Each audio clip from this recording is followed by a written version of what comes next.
Ramybė jums.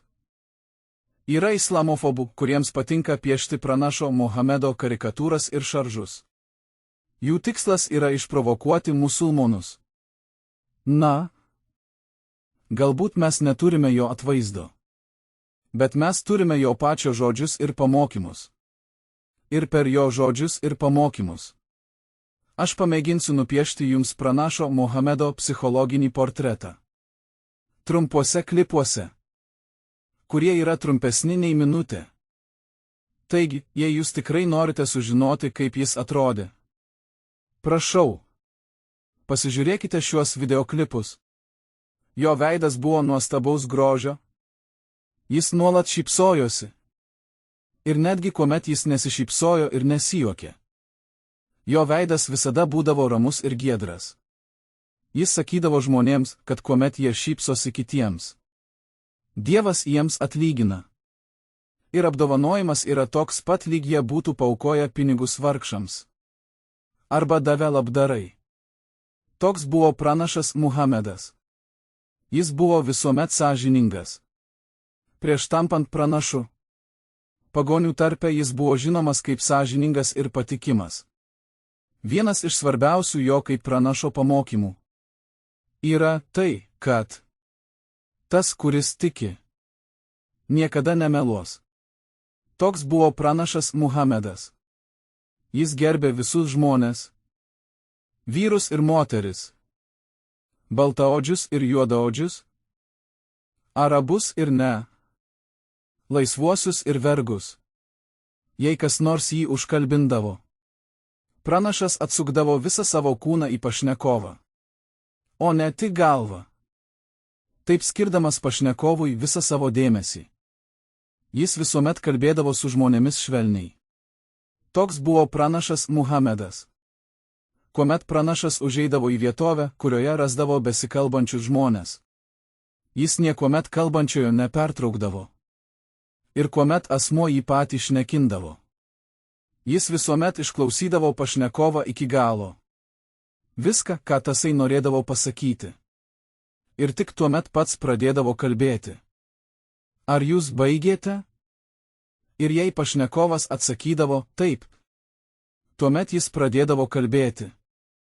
Toks elgesys skatindavo žmones gerbti pranašą ir jo klausyti.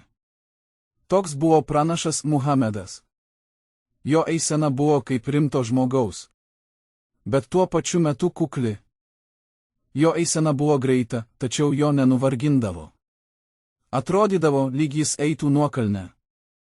Panašiai kaip žmonės šiomis dienomis eina oro uostuose automatiniais takeliais. Eina greitai, tačiau nepavargsta. Jo eisena buvo žmogaus, kuris turi tikslą. Bet ne žmogaus, kuris tiesiog vaikšto be tikslo. Toks buvo pranašas Muhamedas. Jis dažnai maudydavosi bent kartą dienoje ir mėgo skaniai pasikvėpinti. Tie, kurie jo nepažinojo, galvodavo, jog jis prekiauja kvepalais, kadangi jis asocijuodavosi su maloniais kvapais. Dar prieš jam atvykstant į tam tikrą vietovę, jo bendražygiai žinodavo, kad jis jau čia. Prieš jam pasirodant, kadangi jį visada lydėdavo malonus muskato kvapas. Toks buvo pranašas Muhamedas. Žmonės galvoja, jog jis vilkėdavo specialius drabužius ar uniformą, bet netgi priešingai. Jis vilkėdavo viską, ką tuometiniai vyrai vilkėjo. Su sąlyga, kad tai būtų kuklus rūbas. Jis vilkėdavo jubą iš Jemeno, turbaną, khumrą, skara, rišama ant galvos. Jis taip pat nešiodavo hulunsuvą, kepurę, vilkėdavo romėnų bei koptų drabužius. Jis nešiodavo kelnes. Jis vengdavo drabužių, kurie atrodydavo per daug puošnus arba trukdydavo melstis. Kartą jis netgi nukirpo drabužio rankoves, kadangi jos buvo siauros ir trukdė atlikti vudu. Tai apsiprausimas prieš pradedant melstis. Toks buvo pranašas Muhamedas. Jis buvo be galo dosnus. Kartą vienas vyriškis pagyrė pranašo apsiaustą ir paprašė jam padovanoti jį. Pranašas tuoj pat nusiėmė apsiaustą ir atidavė jį vyriškiui. Taigi mes galime teigti, kad jis atiduotų mums paskutinius savo drabužius. Jei tik pranašas surasdavo ką duoti, jis visada duodavo. Vargšai apie jo dosnumą sakydavo, kad pranašas yra kaip audringas vėjas su lietumi. Toks buvo pranašas Muhamedas. Jis buvo be galo kuklus. Kartą vyriškis iš kitos genties atėjo į pranašo palapinę su klausimu. Vyriškis tiesiog drebėjo nuo susijaudinimo. Būnant prieš patį svarbiausią lyderį. Bet pranašas jam pasakė: nusiramink. Aš nesu karalius. Aš tiesiog sūnus moters, kuri priklausė Kuraiš genčiai. Mes valgydavome seną sudžiūvusią duoną. Kartą vyriškis atėjo pas pranašą ir bandė pabučiuoti jo ranką. Pranašas pasakė: nesielkite su manimi taip, kaip jūs elgėtės su karaliais. Toks buvo pranašas Muhamedas. Pasak žmonos jis tvarkydavo namus, susisiūdavo drabužius, pasiremontuodavo batus ir netgi pamelždavo savo šeimynai ožką. Jis pasiprašydavo žmonos leidimo, kad galėtų naktimis garbinti Dievą. Vakarais jis pasikviesdavo visas savo žmonas į namus, kuriuose jis praleistą naktį. Ir jie visi valgydavo vakarienę. Vėliau pranašas su jomis juokaudavo, spręsdavo mįsles ir smagiai leisdavo laiką. Kartą jos paklausė pranašo: kurią iš mūsų labiausiai myli? Jis atsakė: aš atsakysiu jums rytoj. Kitą vakarą jis aplankė kiekvieną žmoną jos namuose ir davė kiekvienai po monetą. Sekančią dieną, kuomet jos jo paklausė: kurią iš mūsų labiausiai myli? Jis atsakė: ta, pas kurią yra mano moneta. Taigi, visos žmonos buvo laimingos. Toks buvo pranašas Muhamedas. Jis išmokė musulmonus, kaip prižiūrėti ūsus, pašalinti nereikalingus plaukus nuo kūno, pašalinti plaukus nuo pažastų, skustis gaktos plaukus, kirptis nagus, susišukuoti plaukus bei prižiūrėti savo barzdas ir valytis dantis. Bei, žinoma, nusiplauti pasinaudojus tualetu. Toks buvo pranašas Muhamedas. Jis niekada neužpykdavo, jei kas nors jį užgauliodavo asmeniškai. Jis pykdavo tik tuomet, jei kažkas padarydavo nusikaltimą arba nuodėmę. Jis niekada neprarasdavo temperamento. Dažniausiai būdavo ramus. Kartą jis savo jaunam palydovui Anui davė užduotį. Bet Anas pakeliui pamatė bežaidžiančius vaikus. Pradėjo su jais žaisti ir pamiršo apie duotą užduotį. Pranašas matė jį bežaidžiant, bet jis jo nenubaudė ir neaprėkė prieš kitus vaikus. Jis gražiai pasikvietė jį pas save ir pasakė: Anas, eik ir padaryk tai, ko aš tavęs paprašiau. Anas atsakė: aš dirbau pas pranašą daugiau nei 10 metų. Ir per visą tą laiką jis niekada manęs nekaltino. Ir niekada nepaklausė, kodėl tu darai tą ir tą, arba kodėl tai padarei. Toks buvo pranašas Muhamedas. Pranašas čiaudėdavo, užsidengęs veidą ir tyliai. Po to padėkodavo Dievui. Niekas jo nematė žiovaujant. Jis išmokė žmonės žiovaujant užsidengti burną ir stengtis sulaikyti žiovulį, bei žiovauti tyliai. To priežastis galbūt yra ta, kad žiovulys siejamas su tinginystės jausmu. Toks buvo pranašas Muhamedas. Pranašas skatindavo sveikintis vienam su kitu paspaudžiant ranką vietoje pasibučiavimo ir apsikabinimo. Jis sveikindavosi su vyriškiais spausdamas ranką. Ir niekuomet netitraukdavo rankos pirmas, bet laukdavo, kol kitas asmo patrauks ranką. Žmonėms patikdavo taip sveikintis su pranašu. Jie sakydavo, jog jo rankos būdavo vėsios vasarą ir šiltos žiemą. Toks buvo pranašas Muhamedas. Jis buvo nuostabus, be galo protingas. Visuomet žinodavo, kas vyksta kaiminystėje. Jis buvo be galo objektyvus, energingas, organizuotas. Jo atmintis buvo nepaprastai gera. Jis visada viską susiplanuodavo iš anksto. Visada žinodavo, ką reikia atlikti šiandieną ir ką galima palikti rytdienai. Per visą istoriją buvo išskirtinių žmonių. Politikos srityje, ekonomikoje ir karinėje srityje, vadyboje. Pranašas turėjo visus minėtus bruožus. Toks buvo pranašas Muhamedas. Jis buvo sentimentalus. Niekada nesigėdino parodyti savo jausmų. Kartą jis atsistojo priešais savo motinos kapą ir pradėjo tyliai verkti. Tai įvyko beveik po 55 metų po jos mirties. 20 metų po pranašystės pradžios, kuomet jo bendražygiai pamatė pranašą verkiantį. Jie pasakė: kas atsitiko, Dievo pranaše? Jis atsakė: tai gailestingumo jausmas, kurį Dievas duoda savo išrinktiesiems. Toks buvo pranašas Muhamedas. Pas jį buvo 7 vaikai, tačiau tik vienas išgyveno iki paskutinės pranašo gyvenimo dienos. Taigi, jis palaidojo 6 savo vaikus. 3 iš jų buvo jaunos nuotakos, jos neseniai buvo ištekėję ir tapo žmonomis. Tačiau, skaitant pranašo bibliografiją, nėra jausmo, jog jis buvo liūdnas žmogus palaidojęs 6 vaikus. To priežastis jo atsidavimas Dievui bei tikėjimas lemtimi. Toks buvo pranašas Muhamedas. Jis raudojo, kuomet jo sūnus Abraomas mirė. Laidodamas sūnų jis pasakė: mano širdis liūdi ir mano akys mirksta ašarose. O Abraomai, mes liūdime tavęs netekę. Kuomet vienas jaunesnių pranašo bendražygių išgirdo šiuos žodžius, jis pradėjo rėkti ir verkti iš užuojautos. Bet pranašas jam pasakė: tylus verkimas yra gailestingumo ženklas, rėkimas yra iš šėtono. Taigi, netgi sunkiausiais gyvenimo momentais jis išliko mokytoju ir pavyzdžiu kitiems. Ta diena, kai pranašo sūnus mirė, įvyko saulės užtemimas. Žmonės sakė: saulė užtemo dėl Abraomo mirties.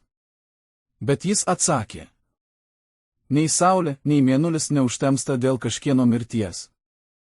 Taigi, net sunkiausiomis akimirkomis jis neužmiršo savo, kaip mokytojo, rolės. Toks buvo pranašas Muhamedas.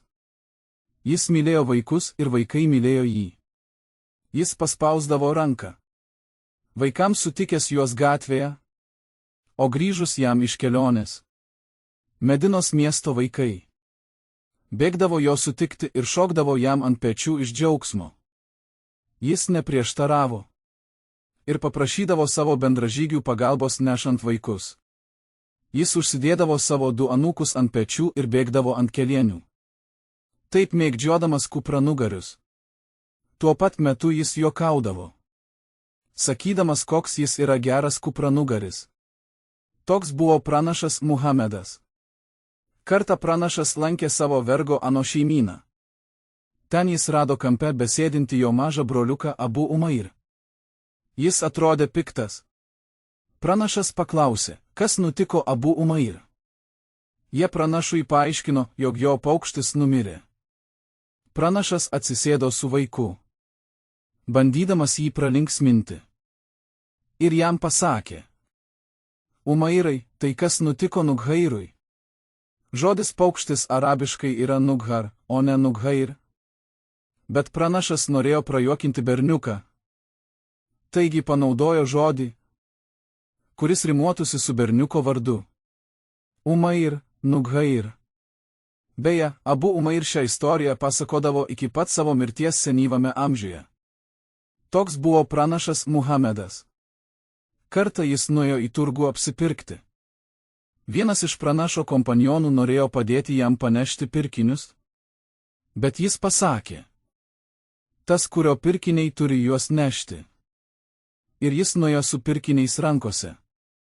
Tuo tarpu jo kompanionas ėjo šalia tuščiomis rankomis. Kartą vergas pakvietė jį pietų. Jis priėmė vergo pakvietimą, aplankė jo namus ir su juo papietavo. Kitą sykį. Moteriškė.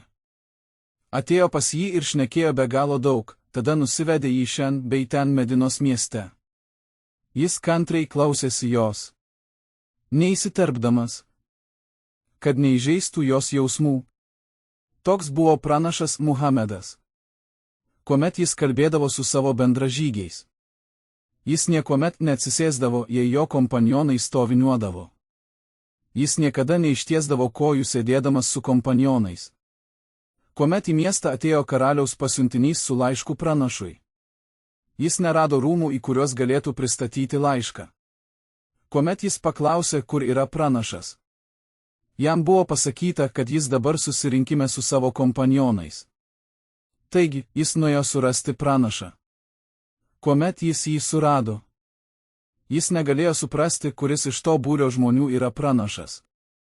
Kadangi pranašas sėdėjo tarp žmonių, kaip vienas iš jų, jis buvo apsivilkęs kaip jie, valgė kaip jie, gyveno tokiame pačiame name kaip jie.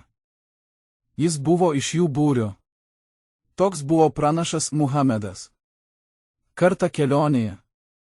Jis ir jo kompanionai norėjo paskersti ožką. Vienas iš jų pasakė: aš ją paskersiu.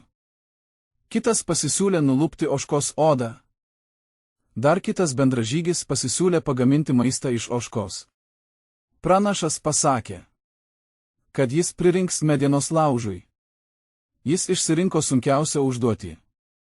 Kadangi pririnkti tiek medienos, kad galima būtų iškepti ožką, užtruktų ilgą laiką ir tai nėra lengvas darbas. Toks buvo pranašas Muhamedas. Kartą jis susirungė su Abu Rukanah. Abu Rukanah buvo nenugalimas imtynininkas. Tačiau pranašas jį nugalėjo. Abu Rukanah negalėjo tuo patikėti ir paprašė pakartoti rungtynes. Pranašas vėl susiėmė su juo ir vėl laimėjo. Abu Rukanah maldavo dar vieno šanso. Bet ir trečią kartą pranašas laimėjo. Abu Rukanah pasakė: aš prisiekiu Dievo vardu, kad tu negali būti niekas kitas, bet pranašas. Jis nebuvo vienas iš tų mokytojų, kurie sėdi mečetėje ir skaito paskaitas apie islamą. Bet jis gyveno pagal islamą kartu su kompanionais. Dėl šios priežasties jų nevadiname studentais ar mokiniais. Jie buvo jo kompanionai. Tikrąja ta žodžio prasme. Toks buvo pranašas Muhamedas. Kartą ilgos kelionės metu. Oras buvo labai karštas. Pranašas ir jo bendražygiai neturėjo pakankamai gyvulių jojimui. Taigi, buvo nuspręsta susigrupuoti po 3 žmonės. Ir trijulė dalinsis gyvulį. Taip, kad vienas pajos, kol kiti 2 eis pėstute. Vėliau jie apsikeis vietomis. 2 bendražygiai esantys pranašo grupėje norėjo užleisti savo eilę pranašui, taip leisdami jam joti visą kelią. Bet pranašas atsisakė ir pasakė: nei vienas iš jūsų nėra pajėgesnis už mane. Ir mums visiems tiek pat reikalingas Dievo apdovanojimas. Toks buvo pranašas Muhamedas. 11 000 islamofobų planavo pulti musulmonus Medinos mieste. Musulmonų galinčių kautis te buvo apie 700. Taigi, pranašas susikvietė kompanionus pasisemti idėjų. Vienas musulmonas persas turėjo gerą idėją – išsikasti griovį aplink Medinos miestą. Pranašas nusipiešė Medinos miesto žemėlapį. Nusprendė, kur būtent griovys turėtų būti. Padalino darbininkus į grupės. Kiekvienai grupiai paskirdamas užduotį. Vieni kasė griovius, kiti vežė purvą. Jis save priskyrė grupiai vežiojančiai purvą, tai parodydamas, jog jie visi yra lygiaverčiai. Jei dėl kokios nors priežasties Vienas iš darbininkų negalėjo dirbti. Jis turėjo paprašyti atleidimo iš pačio pranašo. Tam, kad kariams pasiekus Medinos miestą, būtų iškastas maždaug 2 mylių ilgio griovys, 5 metrų gylio ir 5 metrų pločio, ribojantis juos nuo Medinos miesto ir sulaikantis miestą nuo sugriovimo. Toks buvo pranašas Muhamedas. Jis paklausė savo kompanionų, kokiu būdu kviesti žmonės maldai. Vienas atsakė, skambinkime varpu. Bet jis atsakė, kad krikščionys taip daro. Tuomet kitas pasiūlė pūsti ragą, bet pranašas pasakė, jog žydai tai daro. Jis norėjo kažko unikalaus. Taigi, jie visi nuėjo miegoti galvodami apie dar nenaudotą būdą. Sekančią dieną vienas bendražygis pasakė: Aš sapnavau sapną, kuriame vyras kvietė žmonės į maldą sakydamas: Allah Akbar, Allah Akbar. Ir visus kitus Adano kvietimo į maldą žodžius. Pranašui ši idėja patiko.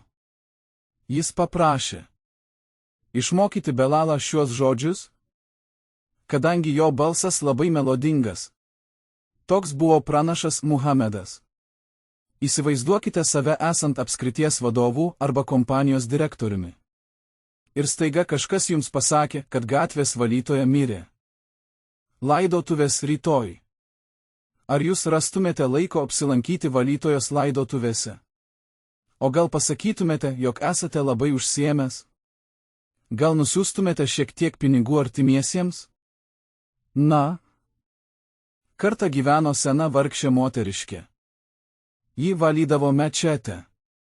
Pranašo Muhamedo laikais. Kartą pranašas grįžo iš kelionės ir pastebėjo, jog jos nėra. Jis apie ją klausinėjo ir sužinojo, jog ji mirė. Ir buvo palaidota, kol pranašas buvo kelionėje. Jis kaltino savo kompanionus, jog jie jam nepranešė, ir paprašė nuvesti jį prie jos kapo. Jie jį nuvedė į kapavietę Medinos pakraštį, kur jie ją palaidojo. Pranašas stovėjo prie jos kapo, melsdamasis už šią seną vargšę moteriškę. Ji neturėjo giminių. Toks buvo pranašas Muhamedas. Kartą vyriškis atėjo pas pranašą paklausti patarimo. Aš auginu našlaitę. 2 vyriškiai jai pasipiršo. Vienas yra turtingas, o kitas vargšas, bet jį myli. Ką manote? Pranašas atsakė: Mano nuomonė, nėra nieko geresnio už 2 mylinčių žmonių. Santuoka. Taigi, jo nuomonė buvo ta, kad įsimylėjėliai turėtų susituokti. Toks buvo pranašas Muhamedas. Jis paklausė savo žmonos Aišos, grįžusios iš vestuvių, ar jis smagiai pasilinksmino. Ji atsakė: Taip, mes labai smagiai praleidome laiką. Jis paklausė: Kokias dainas dainavote? Ji atsakė: Ne, mes nedainavome. Tuomet jis paklausė: Kaip tai nedainavote? Jūs Mekos miesto gyventojai nesate Mekoje, o Medinos žmonėms patinka dainuoti. Kodėl jūs jiems nepadainavote Atainakom Atainakom? Jis netgi pasiūlė dainą, tinkamą vestuvėms. Būdamas imigrantu, jis be problemų adaptavosi ir priėmė kai kurias naujas tradicijas, tam, kad įsiintegruotų. Tačiau tik tas tradicijas, kurios neprieštaravo islamui. Toks buvo pranašas Muhamedas. Kartą jis kalbėjosi mečetėje su kompanionais. Galbūt apie islamo mokymus, kuomet prie jų prisijungė jaunas vaikinas. Jo turbanas buvo užrištas netaisyklingai. Pranašas nustojo kalbėti jo pokalbio viduryje ir pasikvietė jį. Pasisodino jį priešais save. Užrišo jam turbaną ir pasakė, kad turbaną reikia rišti būtent tokiu būdu. Tai lyg imamas šiomis dienomis. Sustabdytų mečetėje kalbą jos nebaigęs. Pasikviestų žmogų iš besimeldžiančiųjų būrio. ir pradėtų perrišinėti jo kaklaraištį. Jaunuolis buvo tiek pamalonintas, kad pranašas pats asmeniškai užrišo jo turbaną, kad iki pat mirties jo nenusirišo. Toks buvo pranašas Muhamedas.